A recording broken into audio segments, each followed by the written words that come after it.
জাতীয় নির্বাচন কমিশনের চিঠি, বাড়ল নিরাপত্তা। সিইও দপ্তরের অফিসার প্রতি একজন পুলিশ কর্মী নিয়োগ।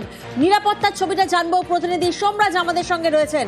সোমরাজ, দেখো, নিরাপত্তা বাড়ানোর ব্যাপারে ইতিমধ্যেই কলকাতা পুলিশের তরফে সিদ্ধান্ত নেওয়া হয়েছে এবং আজ বিকেলের পর থেকেই কলকাতা পুলিশের তরফে রাজ্যের মুখ্য নির্বাচনী আধিকারিকের দপ্তরের অ্যাডিশনাল সিও থেকে শুরু করে ডেপুটি সিও, প্রত্যেক এই deputy CO, joint CO, additional CO এই পর্যায়ের আধিকারিকরা একজন করে পুলিশ কর্মী পাচ্ছেন।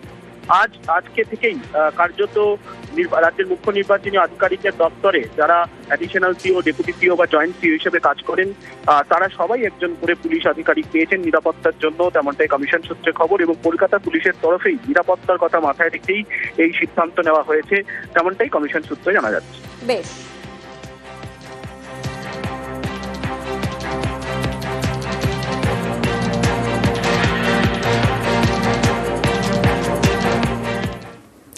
রাজ্যে মৃত ভোটার 15 লক্ষেরও বেশি। এসআইআর প্রক্রিয়ায় তথ্য দিয়েছে কমিশন। মৃত ভোটারের সংখ্যা আরও বৃদ্ধির সম্ভাবনা। হদিশই মেলেনি 2,61,000 ভোটারের। এখনো পর্যন্ত 58,164 ভুয়ো ভোটারের খোঁজ। মৃত ও ভুয়ো ভোটারের আলাদা তালিকা প্রকাশ করবে কমিশন। খসড়া ভোটার তালিকা প্রকাশের সময় এই তালিকা প্রকাশ।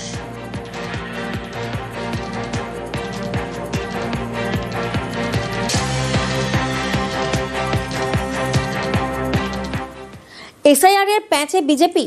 এসআইআর এ এখনো পর্যন্ত প্রায় 20 লক্ষ নাম বাদ। রাজ্যে 15 লক্ষ মৃত ভোটারের নাম বাদ। কমিশনের তথ্যে খড়গহস্ত শুভেন্দু অধিকারী। নাম বাদের সংখ্যা অল্প বলে বিস্ফোরক শুভেন্দু। ডিওদের ফোন করে নাম ঢোকানোর নির্দেশ মুখ্য সচিবের। মুখ্য সচিবের বিরুদ্ধে বিস্ফোরক বিরোধী দলনেতা। আজই সিএসএ কে রাজ্যে আসতে চাপ শ্রমিক ভট্টাচার্য।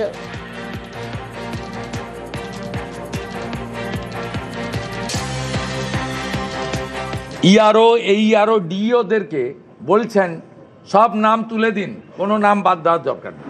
মনোজ পন্থ ডাইরেক্ট ফোন করে বলছেন ইলেকশন কমিশন অবিলম্বে স্পেশাল অবজারভার নিয়োগ করুন।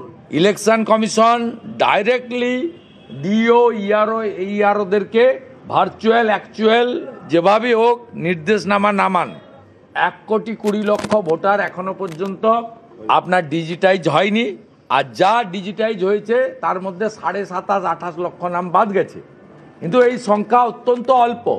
বহু মৃত, বহু বাংলাদেশি অবৈধ অনুপ্রবেশকারী, তাদের নাম রেখে দেওয়া হচ্ছে এবং নেতৃত্ব দিচ্ছেন tainted chief secretary corrupted Manoj Pant. আপনারা করতে থাকুন, আমরা কাটিয়ে ছাড়ব। হতাশা থেকে বিজেপি বিভ্রান্তিকর মন্তব্য। কটাক্ষ তৃণমূলের রাজ্যসভার সাংসদ ঋতব্রত বন্দ্যোপাধ্যায়ের। এগুলো হচ্ছে অসংলগ্ন কথাবার্তা, এগুলো হচ্ছে এক ধরনের ফ্রাস্ট্রেশনের বহিঃপ্রকাশ। বাংলার মাটিতে মানুষ যখন বিপুলভাবে এনুমারেশন ফর্ম জমা করছেন, তখন বাংলার মাটিতে শুভেন্দু অধিকারীর এই ধরনের মন্তব্য আসলে বাংলার মানুষকে অপমান করা। উনি কি নির্বাচন কমিশনের প্রতিনিধি? উনি কি করে জানলেন যে 1 কোটি নাম বাদ যাবে, 1,20,00,000 নাম বাদ যাবে, যে 27 লক্ষ 28 লক্ষ মাত্র বাদ গেছে? মানেটা কি? মানে জোর করে বাদ দিতে হবে? এই অসংলগ্ন মন্তব্য থেকে এটা প্রমাণিত হচ্ছে যে উনি চরম হতাশায় ভুগছেন। আর বিজেপির আদেও বিরোধী দলের স্ট্যাটাস থাকবে কিনা সেটা নিয়ে প্রশ্ন আরো তীব্র হচ্ছে। কমিশনে চাপ বাড়াচ্ছে বিজেপি। তৃণমূলের অভিযোগের দিনই বিস্ফোরক শ্রমিক। আগেই কমিশনে অভিযোগ বিজেপিরও। এবার জ্ঞানেশ কুমারকে রাজ্যে আসার চাপ।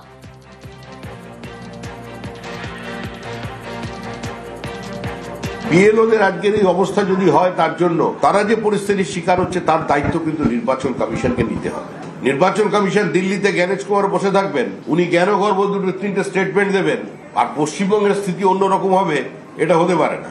নির্বাচন কমিশনকে আসতে হবে, এখানে জ্ঞানেশ কুমারকে আসতে হবে, কি অবস্থায় বিএলওরা আছে তাদের দেখতে হবে, কিভাবে প্রক্রিয়া চলছে সেটাকে বুঝতে হবে। দুজন প্রতিনিধি পাঠালে চলবে না। ভোট সংস্কৃতি থেকে বিহার বেরিয়ে আসতে পেরেছে, আমরা বেরোলাম না। 21 সালে আমাদের 56 জন কর্মী খুন হয়েছে, তারপরেও আমাদের কর্মীরা খুন হচ্ছে। আজকে এই পরিস্থিতির মধ্যে ইলেকশন কমিশনার যদি মনে করেন দিল্লিতে বসে থেকেই আর 2-1টা ডেপুটেশন নিয়েই তিনি ওখান থেকে স্যাটেলাইটের মধ্যে দিয়ে পশ্চিমবঙ্গের এই প্রক্রিয়াটাকে কন্ট্রোল করতে পারবেন, ভুল করছেন। তাকে এখানে আসতে হবে।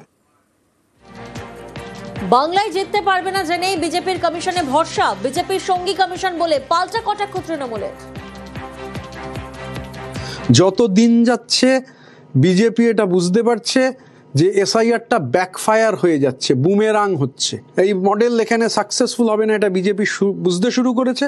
কারণ বাংলা মহারাষ্ট্র নয়, দিল্লিও নয়, হরিয়ানা নয়, বিহারও নয়, বাংলার মাটি দুর্জয় ঘাঁটি।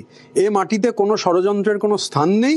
এটা বুঝতে পেরেই জ্ঞানেশ কুমারকে নিয়ে ফ্রাস্ট্রেটেড হয়ে শ্রমিক ভট্টাচার্যকে বলতে হচ্ছে যে জ্ঞানেশ কুমার দিল্লিতে বসে জ্ঞানগর্ভ ভাষণ দিলে চলবে না। জ্ঞানেশ কুমার কে? অমিত শাহর কোঅপারেশন মিনিস্ট্রির সেক্রেটারি ছিলেন। তিনি বিজেপির এজেন্সিতে পরিণত করে দিয়েছেন নির্বাচন কমিশনকে। এর আগেই কমিশনের উপর চাপ তৈরি করার জন্য দেখা করেছিল বিজেপির প্রতিনিধি দল। মতুয়া ইস্যুতে কমিশন যাতে পদক্ষেপ নেয় তার দাবি তুলেছিল বিজেপি। বিজেপি ছি ছি ছি, বিজেপি লজ্জা লজ্জা লজ্জা। এসআইআর এর নামে এনআরসি করার চক্রান্ত, মানছি না, মানব না। জেনুইন ভোটার বাদ গেলে ছেড়ে কথা বলবো না। কার্ডটা কারা কারা কিনেছেন হাত তুলুন তো 100 টাকা করে। এখানে তো আপনি বাংলাদেশের নাগরিক লিখে দিচ্ছেন, আর লিখে দিচ্ছেন 2002 ম্যাপিং করছেন এসআইআরে, আর লিখে সার্টিফিকেটটা দিচ্ছেন 2025 সালে। আপনাদের চিট করছে, প্রতারিত করছে। মঙ্গলবার মতুয়াদের গড় বনগাঁয় গিয়ে এই বার্তা দেন মমতা বন্দ্যোপাধ্যায়। এতে কি প্যাঁচে পড়ে গিয়েছে পদ্ম শিবির? যে এসআইআরে তারা লাভ দেখছিল সেখানে কি এখন মতুয়া কাটা? তাই কি এবার কমিশনকে আসরে নামার দাবি? যারা মতুয়া রাজবংশী আছেন তারা ভারতবর্ষের নাগরিক। তারা যারা এখনো নাগরিকত্ব পাননি, সিএতে অ্যাপ্লাই করেছেন, যাদের মধ্যে বিভিন্ন ধরনের বিভ্রান্তি তৈরি করা হচ্ছে, এই ব্যাপারেও নির্বাচন কমিশন একটা দৃঢ় পদক্ষেপ নিন। নির্বাচন কমিশনের পক্ষ থেকে বিষয়টা ক্লিয়ার করে দেওয়া হোক যে তাদের অবস্থানটা কি। পশ্চিমবঙ্গের বেশ কিছু আসনে মতুয়ারা বড় ফ্যাক্টর। উত্তর 24 পরগনা, নদিয়ায় এরকম আসন রয়েছে। 2021 এবং 24-এর ভোটে এই দুই জেলাতেই দেখা গিয়েছে তৃণমূলের দাপট। উত্তরবঙ্গেও 21-এর থেকে 24-এ শক্তি বাড়িয়েছে তৃণমূল। এবার সামনে 26-এর ভোট। রাজ্য জুড়ে চলছে এসআইআর। বিজেপির দাবি এই এসআইআরই এবার অনেক খেলা ঘুরিয়ে দেবে। এরই মাঝে মঙ্গলবার মতুয়াগড় বনগাঁয় গিয়ে সুর চড়ান মমতা। কার্ডটা কারা কারা কিনেছেন হাত তুলুন তো 100 টাকা করে। এখানে তো আপনি বাংলাদেশের নাগরিক লিখে দিচ্ছেন, আর লিখে দিচ্ছেন 2002 ম্যাপিং করছেন এসআইআরে, আর লিখে সার্টিফিকেটটা দিচ্ছেন 2025 সালে। আপনাদের চিট করছে, প্রতারিত করছে। মমতার এই মতুয়া বার্তাতেই কি পেঁচে পড়ে গিয়েছে পদ্ম শিবির? অনেকেরই প্রশ্ন, বিজেপি কি বুঝতে পারছে যে তারা রাজনৈতিকভাবে তৃণমূলের পাল্টা সুর চড়ালেও নাগরিকত্ব, এসআইআর, এনআরসি ইস্যুতে সকল মতুয়ার আস্থা অর্জন করা কঠিন? তাই কি এবার নির্বাচন কমিশনের ব্যাখ্যা দাবি?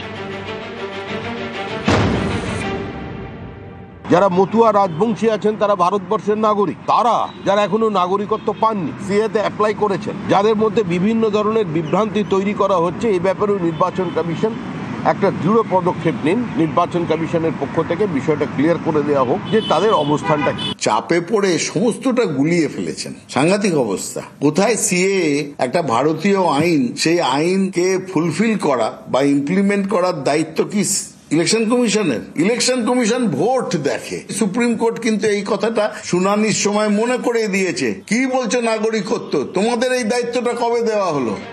নিউজ 18 বাংলা।